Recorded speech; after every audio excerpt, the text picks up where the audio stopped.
Hi, Ralph and Lonnie D'Amicis back again for another issue of Planetary Calendar, this time for May 2025. If you have your calendar, you can follow us along. If you don't have your calendar, pick one up at planetarycalendar.com. Well, May is zipping along. We're going to start with the week of the 18th to the 24th. It's a very lively one too. Now it starts off so calmly. Yeah. On the Sunday, you just have some nice social aspects, very, very pleasant. Really take advantage of that. A little dreamy, a little exactly. Just indulgent. Yeah, exactly. Just really pleasant. Skip the Pluto in the middle there. Right. Well, yeah. You can decide how you want to use that. It's a good aspect because the moon is conjunct Pluto, but guess what? The moon's got to be conjunct somebody. Then on the Monday, there's a nice trine between the moon and Jupiter, but there are challenging aspects to the Mars and to Mercury from the moon. So you're going to have to go to work. When you get to work, there'll be nice parts of it, but there'll be other parts that are work. And then on the 20th, we have the full moon. Oh, I'm sorry, not the full moon. Well, no, it's the third quarter moon, but the sun enters Gemini at 11:54 a.m. And I think that's fun. Yeah. Gemini, I mean, we always say that every family should have a Gemini just for the entertainment value. And there's also the sun is sextile Saturn, so there's, in terms of dealing with the practical issues of life, it's a great time to deal with your elders or deal with elder issues at that time with the sun sextile Saturn. Generally a good time around this, which is interesting because Gemini is the symbol of the kids, but Saturn is the sign of the grandparents. So, interesting combination. Well, and when you enter Gemini, it's more interaction. A lot of times when you're in Taurus, or even in Aries, they're soul endeavors. They're singular things. You feel a little isolated. By the time we get to Gemini, it's time to pair up and get out there and meet people and have fun. Chat, exactly. Right. Now, on the Wednesday, there's almost nothing going on except a moon to Mercury. Moon sextile Mercury, so it's a very, very quiet day. We have a couple coming up in 2026 where there is nothing. I mean, there's not even that sextile Mercury there. And we felt like people would think, was it a printing error or did we space it and just missed it? So we actually wrote on there, no, there's no aspects. Right. We didn't space it. We didn't space it. Yes. Look for that in 2026. And on the Thursday, this tons of stuff. This is a white circle day. It means there's lots of energy going on. Remember, this is going to span in the days before and after as well, because, for instance, it includes Venus trine Mars, so good relationship between the two sexes, between the polarities. Mercury parallel Mars, that's nice. The Sun sextile Neptune and the Sun sextile the Moon, and then a lineup of nice aspects to the Moon, including Uranus, Saturn, Neptune and Pluto, so really much the outers, and then a square to Jupiter. But it's just a real positive, very high energy day. When you get these, like I said, it will span before and after, but when you get on the day, you really do feel it. What do we say? With Venus, the 22nd, right?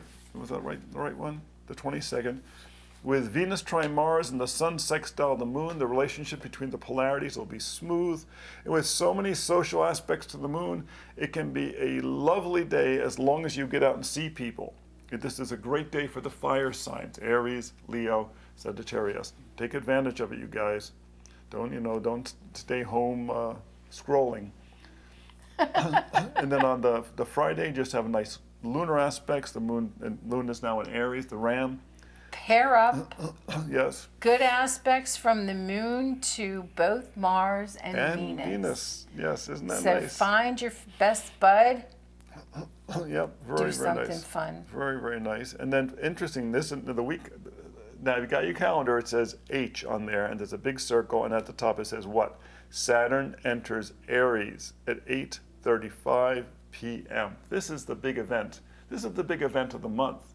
It's even bigger than Pluto going retrograde because Saturn takes 2.5 years to go through a sign. Right. Goes 28 years before you get, for the full cycle. This at one time was the age of maturity, but it was also considered the old age, because at one time people only lived to be 30 years old. Well, maybe we should talk about the Saturn return real quickly for a minute, because it's a widely held belief, and we've seen it play out in ourselves and our children and everything, that Saturn is usually the time, or the Saturn return, which comes between 28, 29 years of age, is when you have to define the father in yourself. Like, you are now have to be a responsible person out in the world. You can't any longer blame it on your youth, Right. or blame it on the lack of knowledge or your whatever. parents, yes. You have, right, you have come into your own. You're a self-sufficient, responsible person. Now, you can learn the lesson of the Saturn return kicking and screaming, or you can learn it with the hands open and the mind open. Because if you don't learn it well, Yep. Saturn keeps coming around, and it's going to throw you a square and Yep. throw you a second Saturn return if you're lucky. So, And this is what we said basically.